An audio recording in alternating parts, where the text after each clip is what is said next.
L'école est le chemin de la réussite. Certains l'imaginent, mais personne ne le pense. Dans ce monde ingrat où règne la violence, aucun n'y trouvera jamais sa réponse. Aujourd'hui, j'aimerais vous parler de Jackson.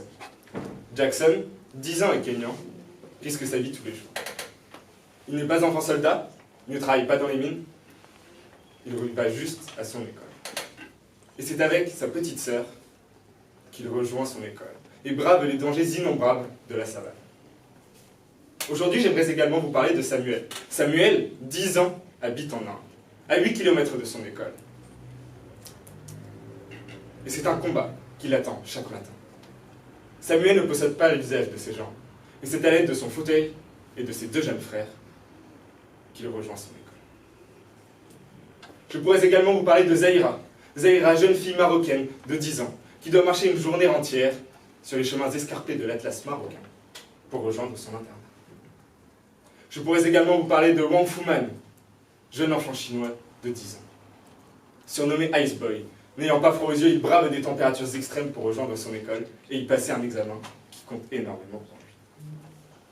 Ces histoires ne sont pas des cas isolés, mais bien une réalité qui démontre la difficulté d'accès à l'éducation dans notre monde. Pourtant, l'article 5 de la Déclaration des droits de l'enfant énonce le droit à l'éducation. L'article 7, le droit à l'éducation gratuite. Mais pourtant, il n'en est pas toujours ainsi. Pour de nombreux enfants, le chemin de l'école est rude, ardu, escarpé, semé d'embûches. Leurs conditions de vie ne leur permettent pas d'accéder à ce que nous appelons, ici en France, l'école. Nous trouvons peut-être que notre système éducatif est imparfait, inapte à nous préparer à notre avenir. Et pourtant, ils sont nombreux à vouloir se battre pour pouvoir accéder à notre système éducatif.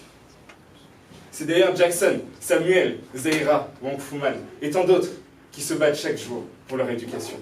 Accéder à leur école est l'écho d'une première réussite, en entraînant ainsi une autre et une autre sur le chemin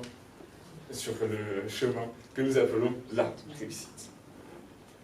Pour Wang Fuman, la réussite, c'est de pouvoir passer un examen quelles qu'en soient les conditions.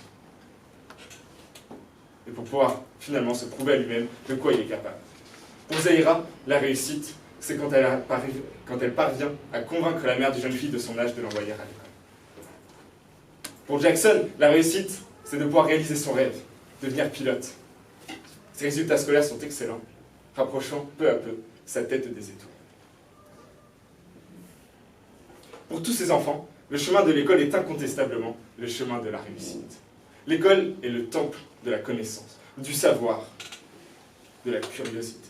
C'est à l'école que nous apprenons l'histoire de Galilée, qui, passionné d'astronomie, tourna sa lunette vers les étoiles. C'est grâce à ces découvertes qu'on a pu légitimer un court instant notre existence dans l'univers.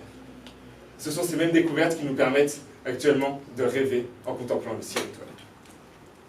C'est à l'école que nous apprenons que Ératosthène a réussi l'exploit de calculer la circonférence de la Terre avec uniquement un bâton, un puits et un chameau, rendant incontestable la rondeur du globe terrestre. C'est à l'école que nous apprenons l'histoire de Marie Curie. Marie Curie, femme savante, par 2 fois nobéliste, est une inspiration pour tous, et notamment pour les jeunes filles, les incitant à persévérer, quelles que soient les difficultés. C'est à l'école qu'on transmet l'anecdote d'Alan Turing, qui a parcouru plus de 60 km à vélo, un jour de grève, pour rejoindre son école. Le même qui inventa l'ordinateur, et par la même occasion, le monde tel qu'on le connaît aujourd'hui.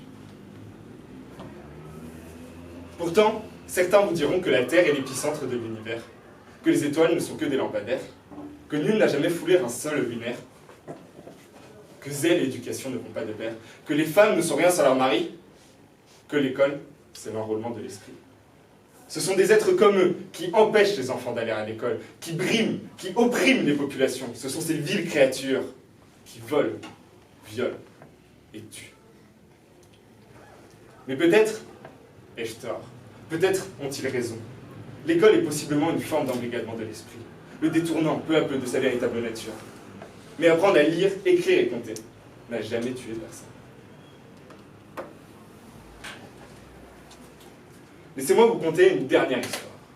Tout commence à Mingora, dans une petite ville située dans le nord du Pakistan. C'est là que vit une fille avec sa famille, sous le régime et l'oppression des talibans. Elle reçoit une double éducation, d'un côté celle de son père, de l'autre celle de l'école. Et peu à peu, elle ouvre son esprit en dépit de son jeune âge. Malgré la terreur qui règne dans la vallée, elle n'hésite pas à prendre la parole et à dénoncer le régime sous lequel elle étouffe. Elle milite pour l'éducation des jeunes filles, leur droit à l'éducation, leur droit à la réussite. Cette vision n'est pas partagée par tous, et pourtant, elle devient peu à peu l'héroïne. L'héroïne de son village, l'héroïne de la vallée. Tout droit sorti d'un conte pour enfants. Malheureusement, le 9 octobre 2012, un taliban arrête son bus scolaire, tourne son arme vers elle et lui tire une balle en pleine tête. Gravement touchée, mais pas mortellement atteinte, elle se relève 4 mois plus tard et reprend la parole, sa plume et son combat. Aujourd'hui, elle s'appelle Malala Yousafzai et est prix Nobel de la paix. La majorité trouvera sa récompense dans ce monde ingrat où perdure la violence. Certains l'imaginent, mais tout le monde le sait. L'école, c'est le chemin de la réussite.